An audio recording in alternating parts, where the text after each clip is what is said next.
Welcome to the Atheist Podcast. I'm Erin. And I'm Kelley. Atheist is where we will explore American cultural trends through the lenses of a devout theist and a devout atheist. We will discuss the messiness of being human, the latest in social science, psychology, and American culture, and what any of it has to do with Homo sapiens' longtime preoccupation with religion.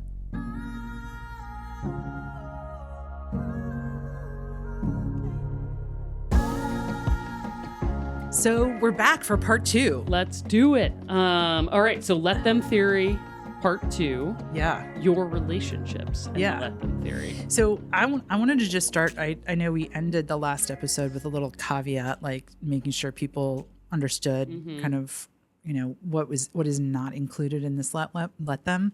Just, you know, how crazy fucked up the world is right now. Oh, yeah. And so, you know, I could see people being a little cynical about this idea and this theory, you know, in light of all the things that are going on right now. And I just wanted to address, like, you know, the idea of protesting and the idea of like standing up and doing all those things that would kind of be in that space of, right? 100%. Like, yeah. And that also, when we're talking about something like this, you know, sometimes when things are crazy and we feel like the problems are so big, you know, we kind of miss these little things, you know, these kind of things in our own life. We kind of stop working on ourselves, right? Because we're in a space of like safety. Like people are like, I don't feel safe, and that whole Maslow's hierarchy of needs. Yeah. But I also feel like, you know, I believe in physics, and I think that we only have so much space. Right. Yeah. And so in a world where we feel like we need to stand up a lot right now for things, I think it's really good to put these kinds of things, the let them theory, things like this, into practice to give yourself more freedom and space to be able to, you know, to step up, to do those things that you really feel like are really important. Yeah. I mean, I think if, I'll just give kind of a small example, and I don't know that it, you know, is it going to change anything on a macro level? Yeah. I don't know, probably not. But so I'm going to let you. Yeah. I think, I mean, one of the things that, I mean, there's a lot of things that are happening in the current administration that I think are not awesome, right? And like are very stressful. Very specifically here in St. Louis, I think that the actions that this administration is taking towards NIH grants and the endowments of universities is probably could be one of the most consequential wounds that could really damage the economy of our state, city. You know, Washington University, like if you were going to bet on one institution in the state of Missouri to be able to, like, if you invested in something, like when the government invests money in Washington University, they 5x that return. Yeah. Because of what that institution is able to provide to the region in terms of jobs, creation of business.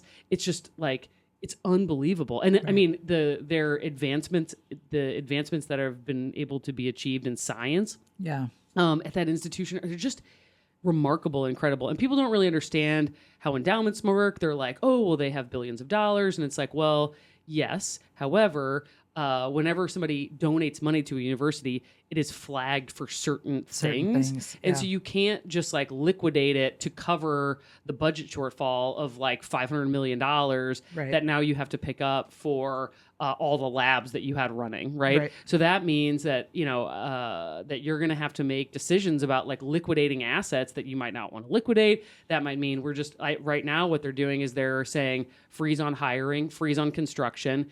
They're, I get all the emails. And they might have to cut research programs. 100%. In the middle of these sometimes studies that are like 10-year-long studies. And you're like, you've invested unbelievable amounts of time to cure diseases that are like really important, and you're just going to abandon this. It is like one of the most obvious self-inflicted wounds that we could be doing. And it's just like, it's maddening almost. It's maddening. They're the second largest employer in the region. Like there will be just and this is in every layoffs. city with every university, right? Oh my God. I mean, it's the reason that people even come to this city. And I'm sorry, like St. Louis has a lot to offer. But you know, if people Google St. Louis, what they see is this is the most dangerous city in America. And you know what? If you're going to get the smartest people from around the world to come to this city, the only institution that is doing that is Washington University, because they are one of the top 10 medical institutions in the world. Yeah. And like, you're going to take away their funding? What in the heck are you doing? Yeah. You know, and so just to give people some perspective on this, they're also talking about, right now they're subject to a 1% tax on their endowment. They're talking about a 20 to 30% tax on the endowment. I mean, it's just it is really like hard time. Yeah. And people have no idea the repercussions. So that's the thing, right? You know, sorry. I went through that whole litany and then I forgot to say, like, what did I do about any of it? So what did you do about it? I wrote a letter. I was like, I'm going to write a letter that is like outlining to our, you know, our senators and congresspeople. Our new mayor. That like, this is a big deal. And like, all of you should be jumping up and down screaming that, because St. Louis is the economic engine of the state. Like, we're in big trouble if they do this. And did you send me to Josh Hawley? I did. Good. And Schmidt, and then Wesley Bell, and of course, who wrote me back? Wesley Bell, who said, I agree with you, right? Yeah. But I sent the letter to like everybody I knew in town, and just was like, hey, take whatever you want from this, and just if you want to share it and pass it on. Yeah, pass it on. But I don't know. It felt good to have that little bit of agency. You know? And that's the thing. You had space to do that, right? Yeah. Because you're not obsessed about whether Lauren's doing the dishes or not. Yeah. Right? Yeah. I mean, if you're obsessed with whether Lauren's doing the dishes, you might not have the bandwidth. The bandwidth to write that, you know, to really that takes a lot of energy. Yeah. To, you know, formulate that letter and send that out. So I do think I do have a little bit of that, like we were talking last time, the 5, 4, 3, 2, 1. Sometimes if I'm like, well, somebody should do something about this. Yeah. Usually my default reaction to somebody should do something about this is I'll write a letter. Yeah. Yeah, that's good. That's doing something about it. Yeah. I mean, yeah. So. All right. So let's get at it. So relationships. All right. So the let them theory in relationships. So the things that we're going to talk about are mastering adult friendship, motivating other people to change, helping someone who is struggling, and choosing the love you deserve. All right. Ooh, okay. I like all those. I know. It's going to be good. So we'll start with mastering adult friendship. And she starts this with like the truth no one ever told you about friendship, adult friendship. And she kind of opens it with when you're young and you're going through school, you sort of like, you have this built-in network of friendships that sort of just, and everybody is almost interacting as a group, right? Yeah. There's a lot of like default group behavior that is happening in that setting. And you have a teacher who's hopefully like creating a space that is building community. Yeah, right. And like, you know, if you're at a university and you're involved in, you know, and all these things like clubs or other activity, you know, there's a lot of opportunities to form relationships. Yeah. And then she talks about, you know, for the first time when you like get out of school in your life, there's this great scattering, right? All these relationships just sort of scatter about. I like that. And part of it sort of feels like can feel sad, right? Well, why am I not friends with these people anymore? And I should be, and we were so close then, and that kind of thing.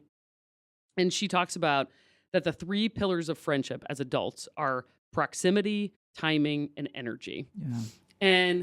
And the other thing that, and we can kind of go through each one, but that in that, if you have to recognize that proximity, timing, and energy are what is driving everything. And then you kind of got to like let go of the expectations for something else, right? Yeah. Like, you know, if you haven't heard from that friend that you were friends with a long time ago and it, you know, oh, it's been a year and that's too long, or I feel upset because they haven't reached out, like you just got to let it go, right? Yeah. Because they don't live close to you anymore, or they're at a different phase in their life, Right. or like they have too much shit going on that they just can't be that person Right. for you. And that's okay. Right. Right. I love this. So she talks about proximity.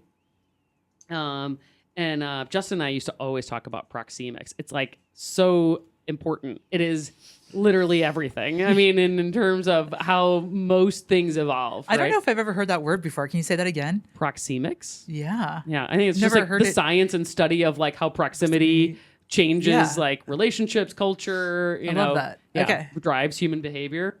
And so, according to a University of Kansas study, to become a casual friend, you have to spend 74 hours with somebody. Yeah. To become a close friend, you have to spend 200 hours with somebody. So she talks about, when you're young, you can clock 200 hours Sure. like nobody's business, right? Right, You're right. you're like literally living in the same house or apartment or something Right. with somebody, a friend, right? So it's easy to start to build that familiarity, that Yeah. closeness, to like know the patterns of another person. And she's like, when you think about it as a grown up, how many coffees and walks and like That's a lot. you have to get to 200? Yeah. It's a lot, Yeah. right? Yeah. Another study, according to the American Time study, scientists found that from the age of 21 through 60, you will spend more time with your coworkers than your family and friends combined. Yeah. Yeah.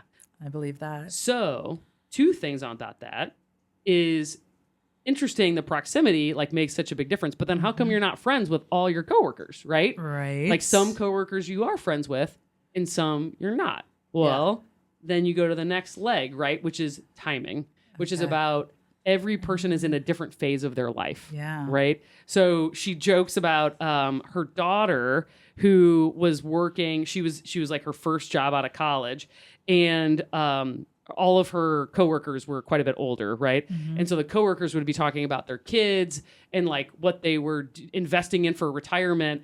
And her daughter was like, I had to lie about how I didn't want to admit that I had just been like drinking all weekend and barfed in somebody's trash can in an alley, right? Like it was like we're just in a different phase of life, right? But if you worked with a bunch of other people who were like 23, you would be like, oh yeah, that we're all having that experience, right? Yeah. So it's about, people who are kind of experiencing Yep. similar things, right? You kind of gravitate towards those individuals. And then it's just like the energy. So Yeah. do you click or not? Yeah. Right. And if you do, maybe the click is enough that you can overcome some of the like Yeah. phase of life that but it comes down to then it's energy, right? Yeah. Do I have the energy to say, okay, we're not in the same phase of life, so I'm not going to see you on the soccer field with our kids playing soccer. That makes it easy for us to be friends. Right. It means I've got to go out of my way Yep. to make an intentional like thing, Yeah. to set up time to connect, Yeah. And it's like at some point, sometimes people are just going to be in a point where they're like, I don't actually have the bandwidth to do Yeah. that extra thing, Right. And that's okay. Yeah. And there might be a different part of your life where they come back. Yeah. Yeah, I like that. Yeah. So oftentimes when we have those kind of dry spells in friendship, we can get resentful. We can start kind of doing things that, we kind of start being afraid or grieve that Yeah, kind that of loss. loss of contact, and that can cause us to do things that we might not otherwise do. Yeah. That might not be healthy things. Yeah. But if we just let that be. Yeah. So she tells this great story about how she was like really good friends with this couple or these two couples, and they lived like on the same cul-de-sac. Not her and her husband lived in like a different neighborhood. These two other families like lived next door to each other, and they had all been super close. And she had a friend that she knew that was living in a different state, and they were going to move to her city. And she was like, I'm so excited. Yeah. It's going to be so awesome. And they end up buying a house right next to these two other friends. And then all of a sudden, like these other people start to like just naturally, you're out getting your mail. Oh, what are you doing? Well, we're out in the backyard. Come over, have a beer, right? It wasn't that they were trying to like exclude them, Right. but the proximity. Yeah, the proximity really changed the dynamic of the relationship. Yeah. And she was like, my reaction was horrible. Yeah. I was like, you've stolen my friends. I mean, just I couldn't have responded worse. He's like, in retrospect, I see now why that would just naturally happen. But she was like, I did not handle it well at all. Yeah. Yeah. Yeah. That's really interesting. And I'm even thinking about like situations where people go through kind of growth changes. Mm-hmm. Sometimes when people get sober or when people, or people get divorced or people, they kind of go through something and they start making big changes in their life. Yeah. Yeah. Maybe changes in energy or all of those things will shift the relationships. Yeah. Yep. And it's okay. And it's okay. Yep. Yep. Can you think of a friendship in your life that you think of that? Yeah. I mean, I can think of a lot of friends that, in fact, I just texted my best friend from like grade school, high school today. It's her birthday. And, I haven't talked to her. We talk maybe like, we text like half a dozen times a year. Yeah. Yeah. But but again, those hours that I spent with her as they're still there. It's still there. And when we do see each other, I care deeply about her. I care deeply about her life and her family. Yeah. And, she's somebody that would drop everything to, fly to me if I needed her. Yep. And I would do the same. But there's sometimes, oftentimes like what I will do if I feel a friend kind of moving away is I'll go into like a fawn reflex, which is, different from the fight, flight, or freeze. I will like reach out. I will like, what does she say at one point? Like that over functioning. I will kind of start over functioning in a way. Okay. Because I'm so like afraid of that loss. Yeah. Yeah. But then but that's not a helpful thing, right? I need to just like let them be. Yeah. And you can, one of the sections, the titles of one of the sections is just let them not text you back. Yeah. Just let them not text you back. But that doesn't mean that you could still reach out, right? Yeah. But you just have to be okay with the fact that they might not be in a place to respond. Right. Yeah. Because then, I know a pattern for me that I've kind of discovered is like, I will not get angry until it's safe to get angry. Yeah. So if I like feel like somebody has like moved away from me or something, I'll be like, oh, I need this and I need this and I need this. And then if they come back or if it's somehow resolved, then I'll get mad. Yeah. Yeah. And it's like, then it's like I let myself get mad where it's like, okay, Kelley, like chill out. Yeah. But it's, so that fawn reflex is so interesting. Is powerful. Yeah. Mm-hmm. Yeah. I love that. Yeah. So interesting. Okay. So, so then she kind of goes into, okay, so I've let them, but now I have no friends. So what do I do? Right. So, I mean, then not that is always going to be what the result is, but more that like, so the example that she gave was she moved to a new city. Oh yeah. All these connections that she had in the past that were due to proxemics and phase of life and whatever, those relationships start to deteriorate. Yeah. And so she's like, I'm in this new city and I don't know anybody, and actually, honestly, like that, thinking about that is both sort of like hurts my heart, but it also makes me appreciate what I have right now and how things will change in the future. Like right now we have this just a really great community of parents that we are really close with. We're all raising our kids together. We all like live in the same neighborhood. So we see each other all the time. We're at the same events, it's easy to have this rich friendship.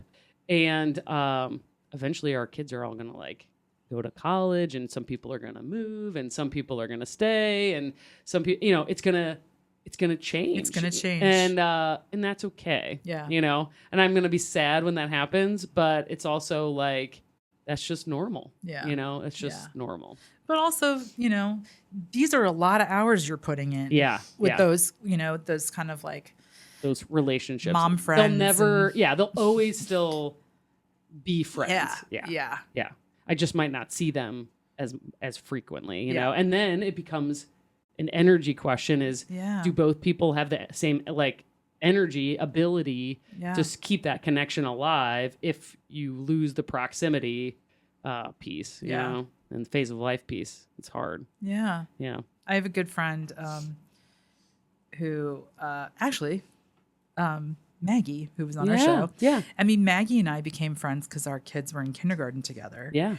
But, you know, they stayed friends, but they were not like the best, you know, best friends. We became family friends, and our friendship kind of outgrew the kids' friendship. Oh yeah. You know? Totally. Yeah. I mean, most of the couples that I'm talking about, our kids like don't even, I mean, some of them hang out, but like they they just happen to be in the same class. And in like the proximity question, right? You'd be out on the at pickup or at the soccer game, and you're sort of like, and this kind of goes into, so the next part is how to then create the best friendships of your life, right? And so it was, okay, we're in this new proximity to these individuals because of the phase of our life. Like, do you say, hi, my name's Erin. Right. What's your name? And then, you know, and then there's that fear piece, right? Yep. Okay, what does that take? What does that cost you to say hello? Yeah. What are they going to think of me? So she talks about, so she's moved to this new city for like a year. She doesn't have any friends, but she's realizing, it's because I'm just sulking. Yeah. And I'm sad because I'm not putting myself out there. And so she kind of makes this, her daughter is going through a similar experience at college. So her daughter's gone to college. A lot of kids go through that in college. It's so hard, it's right? so hard. So her daughter's like, I hate it. I want to leave school. And she said, give it a year, you know, and by the last quarter of the school year, her daughter finally finds a group of friends that she really likes. So kind of being motivated, having given her daughter this advice of give it a year, she's like looking at herself going, well, I haven't really tried to put myself, I gave my daughter this advice to go to the social, right? Or join a club or like figure out a way to talk to people. And I haven't taken that advice for myself. So she's like, the next time I went to this coffee shop that I'd been going to, and I'd been seeing these same two men, like there frequently when I would go in, I just decided I'm going to go over there and introduce myself. Right. Yeah. And she does. And it turns out one of them is a psychologist and the other one is a podcaster, which is like her, you know, that's her whole job. Right. Yeah. And she was like, and then I had two really good friends, you know, I made two really good friends, but I had to take the step to say, I'm going to go introduce myself, you know? I also love that she just like went up to two men. I know, right? She's like, you look cool. Yeah. Oh yeah. So like, okay. So she gives us some rules to follow, in terms of, making friends and creating community. So, rules for creating friends. Okay. Number 1, compliment people everywhere you go. Aw. Yeah. And she's like, don't lie. Right. But like, if you really, you know, someone's got a cool hairstyle or whatever, you like something about them, just say it. Yeah. Don't hold back. Yeah. Be generous. Be curious. Yeah. Smile and say hello to anyone and everyone you pass or meet. Yeah. And do this without expectation. Yeah. So back to that expectation setting. It just feels like kind of an open-heartedness, like approaching the world with an open heart. Yeah. Yeah. Yeah. Totally. And not like, what can you do for me? But just like, like, hey, how, just being just generous. Yeah. Love your hat. Yep. It's a great day. Yeah. Have a great Have walk. a good one. Yep. Yeah. And then just keep going. Yeah. You know, I do find, I don't know if we've talked about this on the show or not, but having a dog is such a, like an Totally. in a way to talk to people and to, you know, meet people in your community. Yep. Because people are, I mean, obviously, if people are scared of dogs, then that's a whole other thing. But Right. like for the people who are dog people, they will. It's a great intro. Oh my gosh, you know, and their pet, you know, pet the dog, and then you know, it's we have met so many people because just walking the dog. Yes. Yeah. Yeah. Actually, so much like one of our neighbors. Our fence was broken. We had a storm and whatever, so we hadn't repaired it yet, and our dog. She had a bone in her mouth and then was like just walking down the sidewalk. Apparently she'd like kind of let herself out. And one of our neighbors who we've met because he had a dog and we had a dog saw her, knew, you know, oh, that's Sugar. And he knows which houses are. So he just brings her back to her house and opens our front door and like lets her in, you know, and we saw him like a week later. He's like, just so you know, I brought Sugar back. We had never knew that he had even done that. It was so funny. That's sweet. Yeah. Okay. So then the next sort of rules are about creating community. Okay. So looking for events or things that are interested you're interested in, and like sign up for those things, right? Yeah. When you click with somebody, you got to take it out of class. So if you meet somebody and you're like, all right, take it out of class. I love it. So you got to invite somebody to go do something. And then it's as you meet more people, look for events that are interesting and reach out to the people you've been hanging out with to see if anyone else wants to join the group. Yeah. It's so good. That is good. I was at a retreat a couple weeks ago. A friend of mine asked me to co-teach a workshop with them, and it was in North Carolina by Asheville, and it was this great retreat center, and it was a terrific event, and I met a ton of people, just wonderful, wonderful people. And I've done 2 retreats. I did one in California a couple weeks before that. And I leave those events, and this isn't necessarily on people's radar, but like retreats are amazing. Yeah. Because for some of them, this one in California, I was there a week. Yeah, hours. Racking up some hours. You're racking up some hours. We were in proximity. We're staying in the same place together. Yep. And some of these people I knew from a retreat a couple years ago, and these are my friends. Yeah, they are my friends now. Yep. We don't live anywhere near each other. Yep. But we have this common connection. We have the same we are energetically connected through these. Yeah. These these ideas or this the thing that we have in common.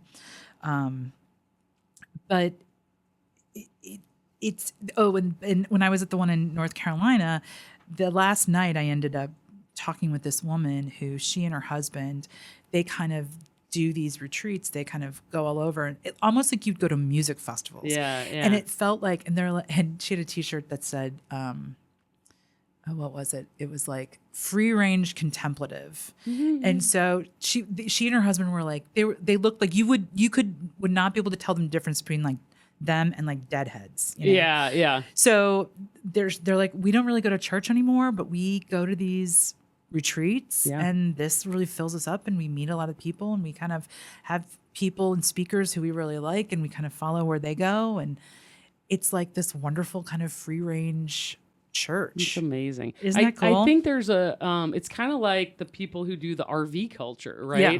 You're like, you drive to the new place, and then you introduce yourself to all the new, and you just make connections. I'll tell you, I love a subculture. Yeah, yeah. There is nothing better than creating community than finding a subculture. When I was selling mid-century furniture, there is a quirky group of people here in St. Louis who all are like have little antique booths and sell, and I love them. Yeah. And, there's just. Yeah. And the other thing that is a good reminder in that, those kinds of connections is that there are like these really strong interpersonal connections that you have, like really deep friendships that are, the people who you're like, I'm in tragedy. I need you to come to me now. Yes. Yeah. But then there are also these other relationships that do add so much value to your life that are just sort of the guy in the neighborhood who puts my dog back in my house, right? Like we're not best friends. I don't call him if I'm in a crisis, but right. We're looking out for each other. But your life is richer because he's in your life. 100%. Yeah. Absolutely. Yeah. I love that. Yep. Weak ties. That's the term that they use. Oh. So there's like strong ties and weak ties. But the weak ties are like really important. The social scientists use that term. Yeah, that's such a negative term. You know, but I don't know. I guess I don't like it. Okay. Let's It's like figure out something else. mini ties. Let's call them mini ties. Let's call them bow ties. Bow ties are kind of mini ties. Okay.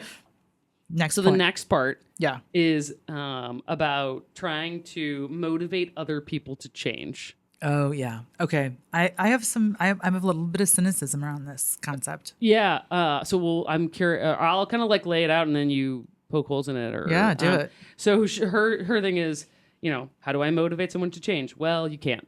Yeah. Okay. Well. Okay. I buy that. So she's like talks about somebody you love. Maybe it's your spouse, maybe it's your sibling, maybe it's your friend, maybe it's your kid. You wish they would get a better job, lose weight, be more motivated, wake up earlier, stick to a budget, pick up after themselves, stop dating losers, be more proactive, drink less, help take care of the dog, stop being so negative, change their views on politics, be appreciative, stop smoking, be more involved with their kids, or stop leaving their dishes in the sink. Yeah. And it's like, here's the truth. When you push someone, it only makes the person push back. Yeah. You're working against the fundamental law of human nature. People need to feel in control of their decisions. If you want people in your life to change, but pressuring them will make resistance to it. Yeah. Because energy follows resistance. Yeah. Because energy follows attention, and if that's where our attention is going, then that's where the energy is going to go. Yep. To saying no, no, no. That's why, ladies and gentlemen, if you don't like your child's partner, the last thing you want to do is ever tell them, don't marry them. I know. It just will push them. And it's so hard. It doesn't even push them to marry them.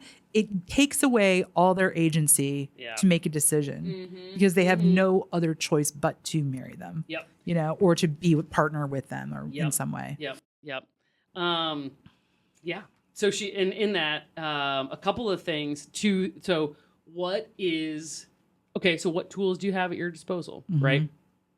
So the only tool that you have at your disposal is just modeling, like whatever it is that you're wanting them to do. So she gives an example of she's got a friend whose husband, has not taken very great care of himself. Yeah. She wants him to get healthier. He's not motivated to do it. So she was like, I'm just going to start going for walks. I'm not going to pressure him to go with me, but if he wants to go with me, that's great.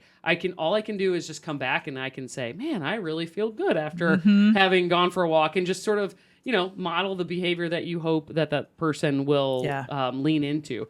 The other thing that, and she also says, and that might not work, and you have to be okay with that. Well, and here's what this is where I'd poke holes in that. Yeah. And this is where, it's not the behavior, it's the motivation. If your motivation to go on a walk is to show your husband what it looks like. You do it for yourself. Yeah. You got to do it for yourself. And you got to just be like, I want to live in a healthier world. Yeah. And I want my husband to be a part of that healthy world, but that world is going to start with me. So I'm going to do this. But if you're like, then it's passive aggressive. Then it becomes passive aggressive. Yeah. And then you're still, line. It is a fine line. Yep. There's a real discernment that you need to do in terms of, what is my motivation for doing this? Am I manipulating them? Yep. Am I being passive aggressive? Or am I just really embracing, a healthy choice for the healthy choice? Yeah. And, because like I said in the last episode, when I was like going to church and bringing the kids to church, right? Yep. That was let me show you. I was trying to model, but it was much more manipulative. Whereas when I let that go and I just was like, I'm going to make this what I need it to be. Yep.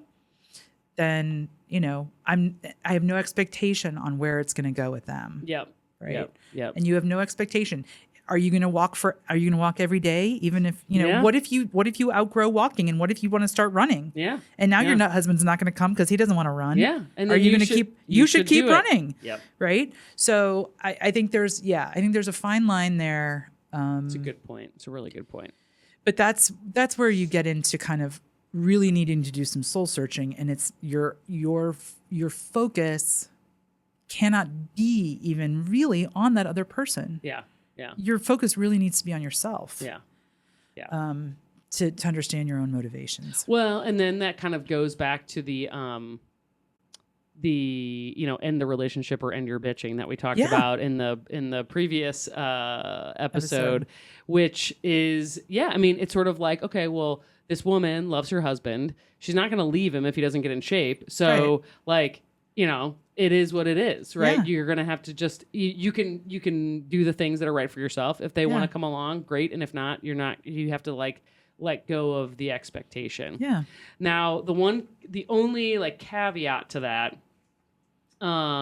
is that she does say, one of the tools that you have sort of in your toolbox is that people move towards what feels good, right? Mm-hmm. So, for example, like if the friend, that she was talking about, or if the husband comes off the Peloton and he comes upstairs, that if the wife is like, she's like, you look hot. Yeah. Right? Like, encouragement and affirmation. Yeah. Go a long way. Go a long way. Yeah. And I don't think that's manipulative. Yeah.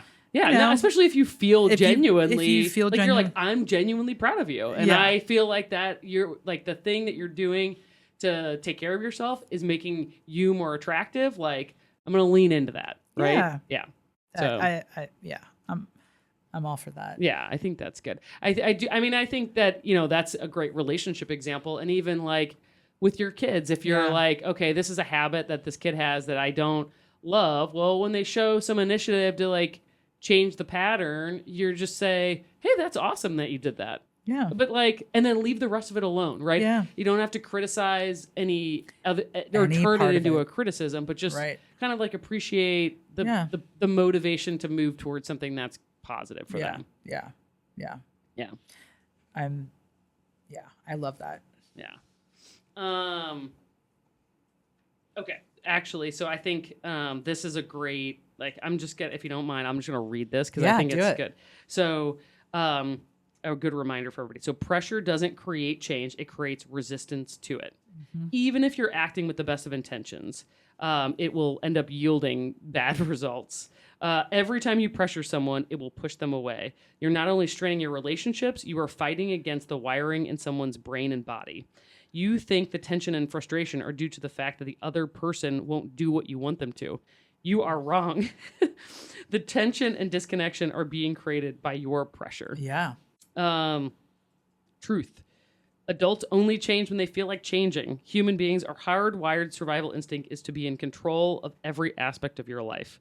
Anytime someone feels like they are being forced to do something, they will fight back, and you will find yourself locked in a battle for control. What human beings want is to feel acceptance and love. They need to be in control of their own thoughts, actions, and decisions. Your power is in your influence. Yeah. Yeah. And you know what goes along with control is safety, right? Yeah. So, part of that idea is like, you can't control them, but you can make them feel safe. Yeah. Because those two needs go hand in hand. Yeah. Yeah. That's why we have that control instinct. Yeah. So how do you make somebody feel safe? Maybe your husband doesn't want to go for a walk because he doesn't want to be seen in public. So, maybe you can ask, like, is there a place, like, where would, is it better for you to walk in the, ask questions. Right. Right. Yeah. I mean, kind of step out of the like pressure, right, and lean into more of the curiosity, right? Like, how do you feel about that? And actually, one of the examples that she used in the book that I thought was interesting is that when you stop putting the pressure on, mm-hmm. what will sort of naturally happen is that the other person will sometimes just they will actually bring up, like, as they're talking, something that is sort of negatively impacting their life as a result of the thing that you were like wanting them to change. Yeah. So, for example, the husband, he was talking about, I was trying to play in this tennis match with this other person, and I was like having a really hard time. Winded, yeah. And so she was like, in that moment, she's like, don't say anything, just let it hang in the air. But God forbid, like, every impulse in you is going to be like, I told you so. Yeah. Right, well, if you would walk more.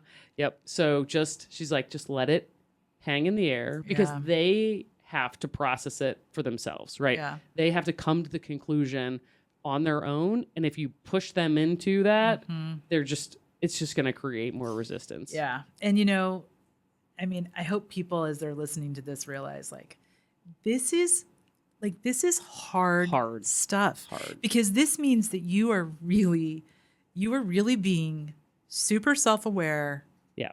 Like the majority of the time. Yeah. And we are very not self-aware the majority of the time. Yep.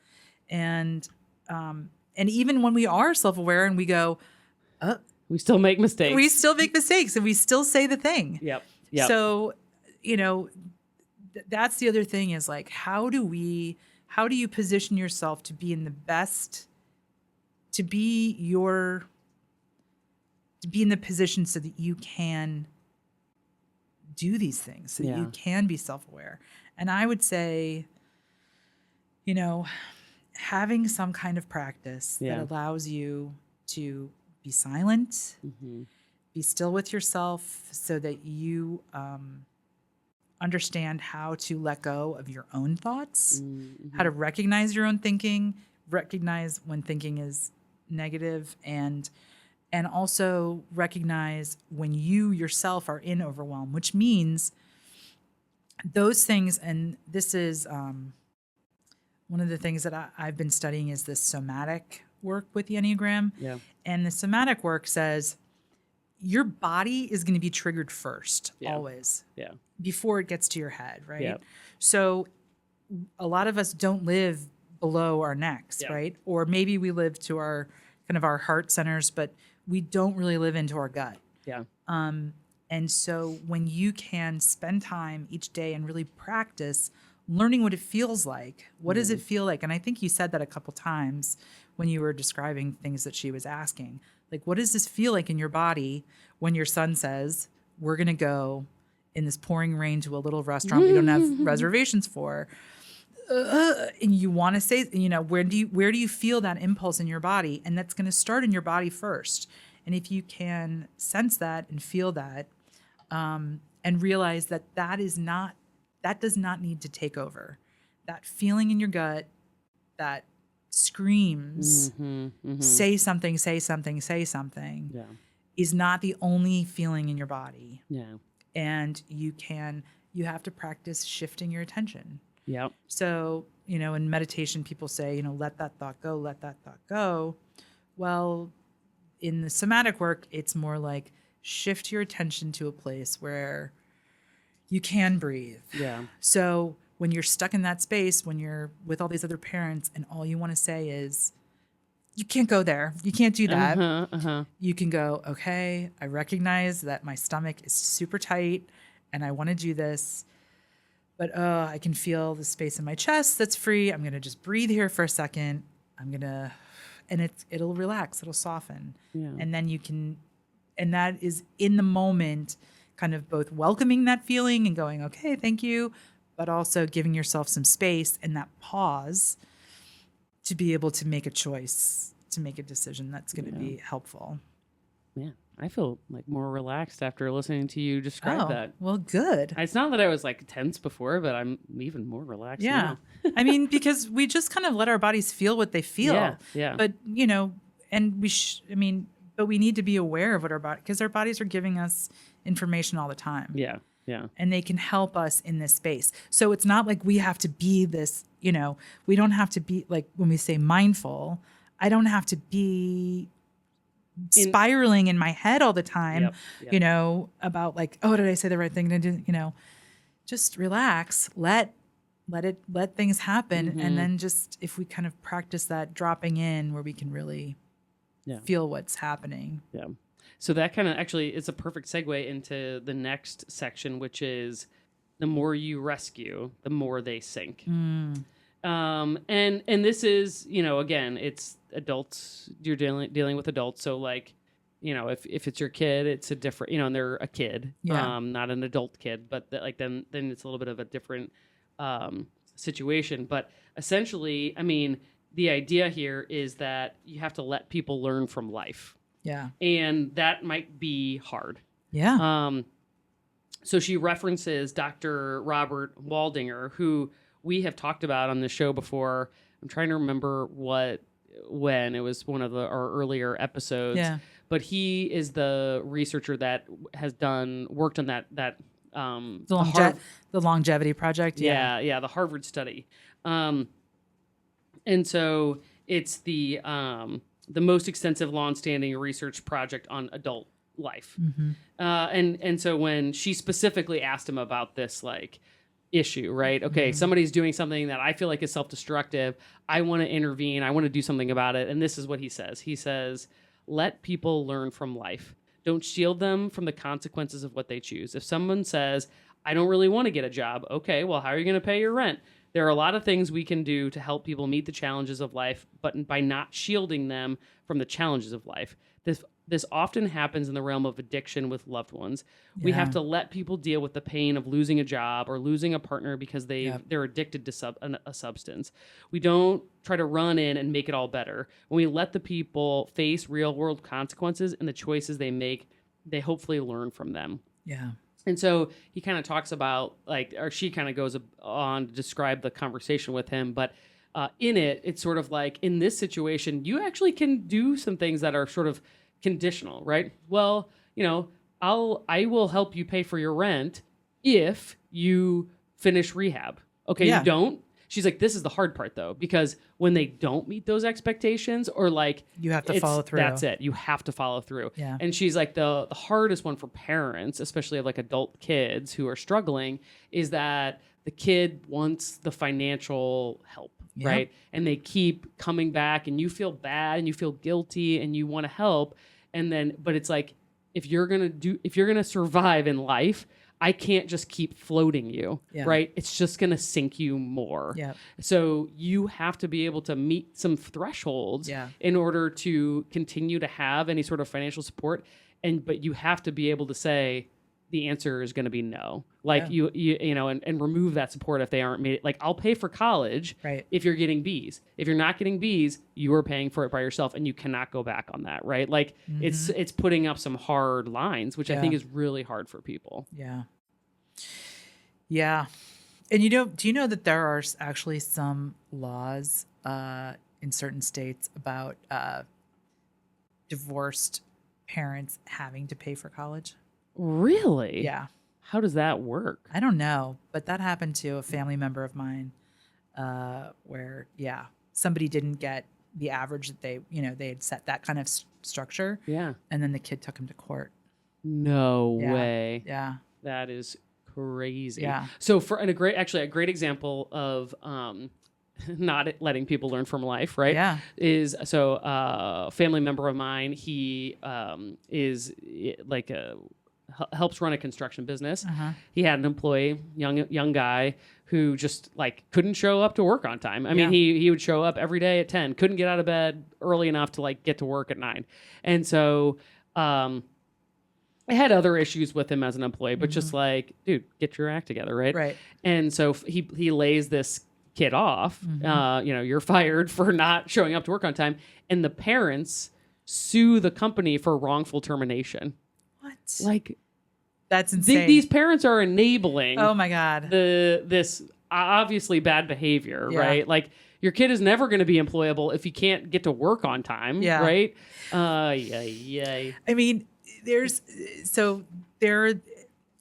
these moments in our life that in the Enneagram work I do, they're called shock points. And they're moments of transformation. Okay. And I love that they're called shock points because I think that sometimes you need to have, it feels like a shock, right? Yeah, yeah. And I feel like I maybe talked about this on the podcast before, but Hannah and I, my daughter, we have this shorthand now for this thing called get the fuck to work. You have to have a get the fuck to work moment. Yeah. Because she was really struggling at a point and she, and this kind of, and we were in this cycle of her needing me and me enabling. And finally I was like, I can't do it anymore. I can't enable you. She was working at Starbucks and it was one of those early morning 5 a.m. shifts. Oh yeah. And she was coming in, to say, I don't think I can go to work today. And I was like, I am not going to co-sign on this bullshit. I can't do it. Yeah. And I stood on the bed, she's crying, and I pointed my finger to the door and I said, "Get the fuck to work." And I screamed it. And poor Bill is in bed, like putting his head over the covers. And she's crying. And she went. She went. She drove there. She cried the first hour.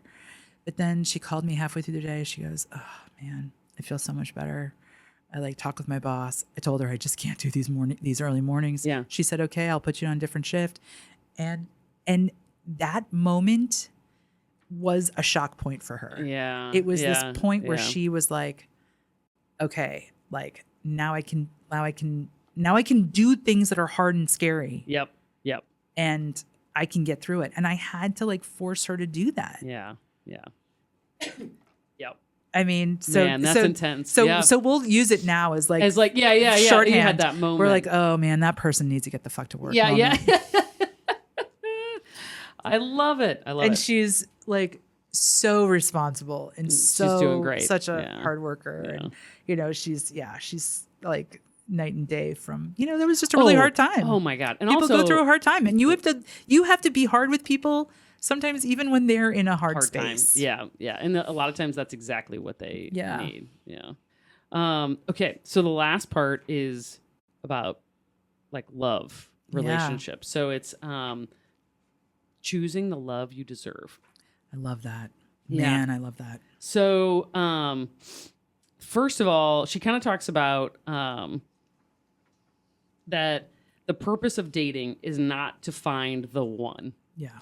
And I think this is, to me, this is something that, sorry. Okay. To me, this is something that I think is important, because I think when we grow up in this culture of like rom-coms and the narratives that are sort of around romance are very sexy dragon books. All the sexy dragon books. Like ACOTAR and all these. Sorry, they're hugely popular. So I'm sure half of our audience has read them. Yeah, okay. Yeah. Justin and I have not read them, clearly. Sexy dragon books. I did actually. I was at the airport, and I think I saw some covers of exactly what you're talking about, and I'm like, what in the world is that? Yeah, they're actually very good. Okay, so in the sexy dragon books, people are trying to find the one. Yes, oh, for sure. Yeah. And they do. Of course. So, and the hard part about that is, or like how that, I think we've talked about this before, but that it leads you astray, right? Yeah. Like when you think, oh, there's just like one person and there's some sort of cosmic force that's going to bring us together, and like this person was put in my path for a reason, and blah, blah, blah. Like, right. It's all bullshit. And it sets you up for, because what it does is it like convinces you, or you almost convince yourself, right, to like kind of ignore a lot of stuff that is a problem in order to make the person that you're with the one. Yeah. Right. It's an idealization that's just, not actually real. And so she kind of talks about like, you are not put on this earth to be somebody's wife or husband. You are here to fulfill your dreams, share your story, and create a big, beautiful, amazing life. No one is going to create that life for you. The person you choose to love gets to share that life with you. That's why I want you to be choosy. Mm-hmm. And it, I really like this. Really resonates with me in my marriage with Lauren. Mm-hmm. Is I think that when I met Lauren, I finally was at a point in my life where I stopped trying to like create that, like to be like, it was more about, I'd gotten to a point in my life where I was like, what is just something that is authentically me? Like what do I want? Yeah. What is authentically me? And if this person is a good match to that, like if they're a good partner in in enjoying things that I also authentically enjoy, not something I'm pretending to enjoy to like to kind of like receive this love or get this love from somebody else, which we all sort of naturally do this, right? Like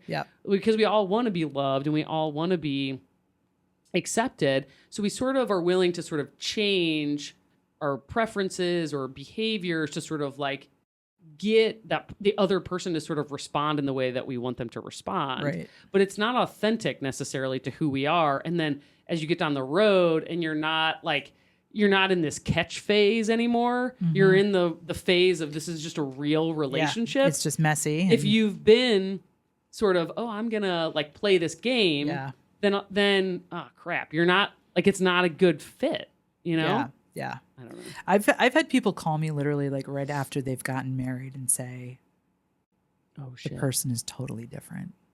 Oh, yeah. That's so interesting. Yeah. Yeah. And I don't think people do this on purpose. Right. Like it's again, it goes back to the beginning where the book where she talks about that most people haven't learned the skills of self-reflection, of being able to do the work, to like know these, to even know about some of these theories that help unpack this baggage for us. And and people who are like, if they are really good at that merge, response, and they can kind of woo and merge with the person and kind of sublimate their needs for the needs of the other person in that wooing space. Yep.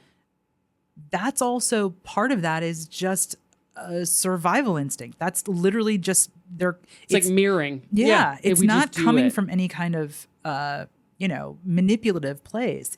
It's literally coming from our survival instinct. Yeah. But it doesn't necessarily always serve us well in the long term. No, it doesn't. A lot of those things don't. Yeah, especially because it would serve us well if we were sort of just like living the way that human beings were supposed to kind of run around on this planet, or like the way that our brains and bodies are actually hardwired. I mean, if we lived in Jane Austen's England and, we had to like, we were not going to have a life unless we got married. Yeah. And we needed to like compete against these other women for like the 3 men in town. Yeah. Well, I'm even just more thinking like, hunter gatherers and like companion, like. But I'm saying it hasn't been that long that we haven't needed to do that. It's true. It's so true. And but then when you move into a space and compared to Jane Austen's England to now, if I had to just woo this one person when I'm 16 or 17 years old and we're dead by 35 or 40, right? Like it served the purpose, of the time. But now we're talking about being in relationships that might last 50 years. Well, that's a whole different ball game. Right. Yeah. And we need to do it. So you got to be choosy, right? You got to be choosy. Who you choose to mate with for 50 years. That's a whole different, equation. Yeah. So what does Mel say about that? I think it really comes down to just being like, be you, right? Don't chase, be you, right? And if you are being authentically you, you're going to find someone who's a good fit for you, right? So she does kind of go into like, as far as, once you are in this relationship or you kind of find the right person. So she does talk about you're going to go through a lot of breakups, right? Yeah. Like, and those are going to be hard and you're going to learn something from each of those. And you can sort of be grateful for each of those learnings. And because those are the lessons you need to learn to recognize, oh, this is not the kind of person I should be with. This part I liked, right? Like, and it's, having some of those experiences that teach you those lessons. Yeah, for sure. And then one of the things she talks about is loving the person and not their potential. Yeah. So this comes down to letting them, right? Yeah. Not trying to change people into the person you want them to be. I do think sometimes people do that, right? They choose somebody who they are like, well, if they could just do this or that or turn into this or that, then it would but like you can't can't do that. start with that. Don't do that. Yeah. Right. But also knowing that the way things are right now is not going to be the way things are in a year or 5 years or 10 years. 100%. And that's also good and scary. Yep. But if you don't, if you can't say yes now, then And then she does go into, right, I mean, there's always obviously going to be difficulties in any relationships. You're going to go through hard times. Yeah. When we go back to the, end your bitching or end your relationship, and you're trying to decide, like, if you're going through something hard, are you going to make it work? And she says that there are two things that are really required to have a relationship that will go the distance.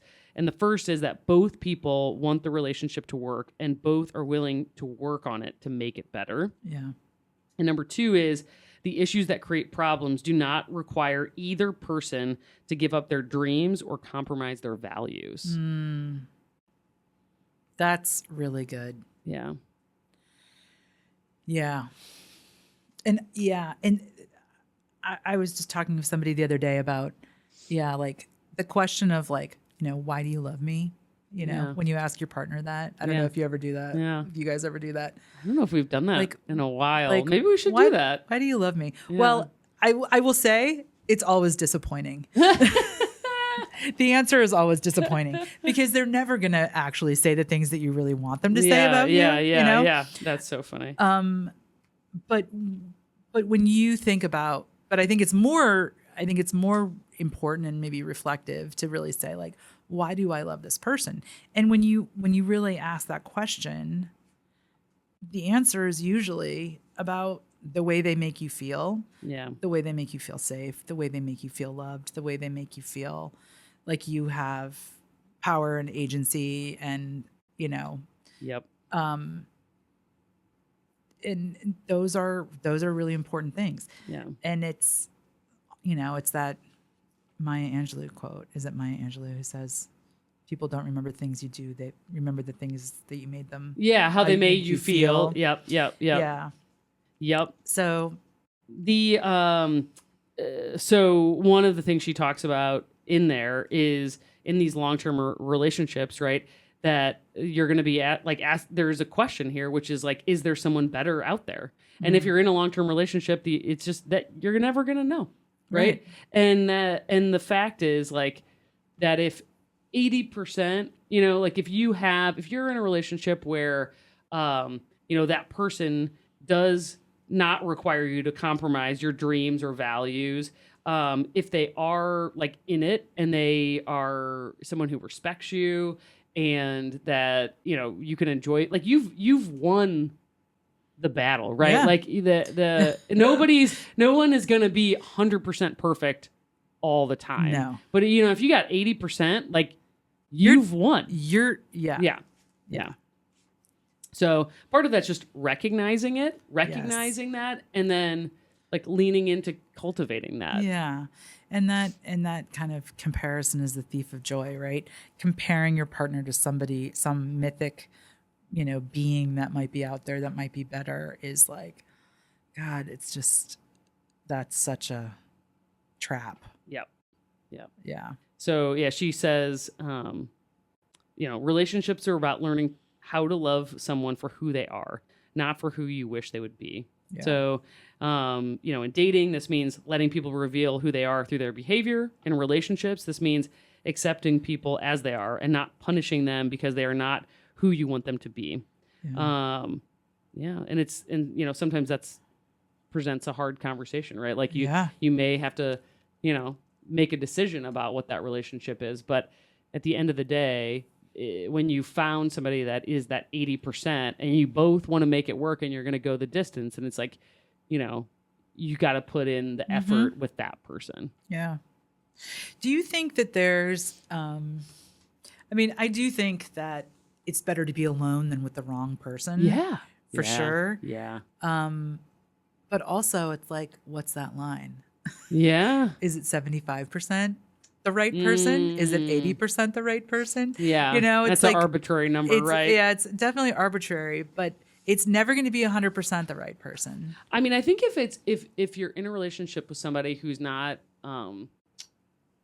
making you compromise who you are, right? Not making you compromise your values, where you still feel like I can be wholly who I am. Yeah. And I want to be better for this person. Yeah. Yeah. They bring out something good in you, Yeah, right? The yeah. better version of yourself. Yeah. Yeah, that's that. I you like want who I am when I'm with them. this person. Yeah. Yeah. I think that's a good metric. Yeah, I think so too. I like that. Yeah. Well, Erin, thank you for bringing this book in. I know it's so good, right? It's really good, and my immediate resistance to it has been tamed for sure. I think there's a lot of it's much more complex and complete, I think, than it's nuanced for sure. And I know that when you boil it down to let me, there's all kinds of questions about like, well, what about this or that, and that's where the nuance can kind of sink in and you can think about it. But I think one of the things that I think is so powerful about the work that she's doing and putting out into the world is that she's trying to, communicate something that's really challenging and hard, but giving people sort of like a mantra that they can hold on to so that they can make it actionable in their lives. Absolutely. And that matters a lot. That matters a lot. Yeah. It matters a lot. So we love talking about books. We love talking about ideas that are actionable. Yep. And so one of our next projects that we're going to do with the podcast is we are going to do a little book club. Woo. And we want to invite you to do it with us.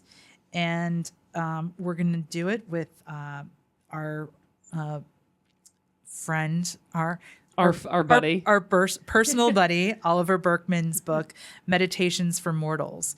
4 weeks to embrace your limitations and finally make time for what counts. And it's a little book.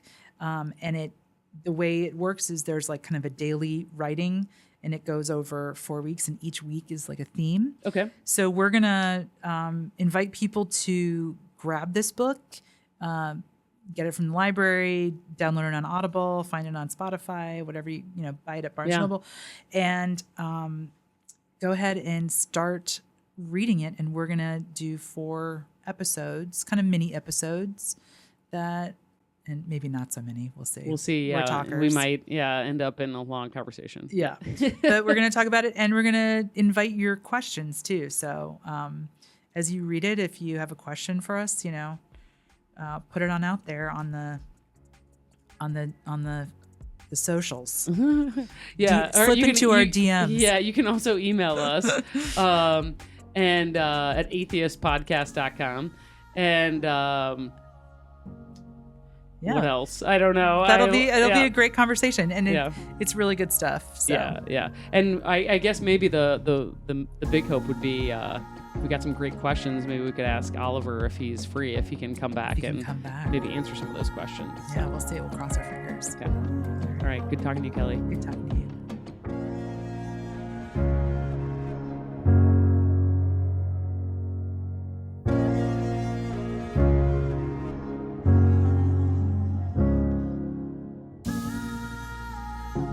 Thank you for joining us on Atheist. If you enjoyed the conversation, be sure to subscribe, leave a review, and share the episode with a friend. We really appreciate our listeners. It's because of you we keep growing and connecting with new people. We always love hearing from our listeners. Get in touch with us at atheistpodcast.com, follow us on our socials, or leave a comment on this episode. Atheist is produced by Justin Sywell of STL Podcasts. Thank you for listening, and keep looking for connection.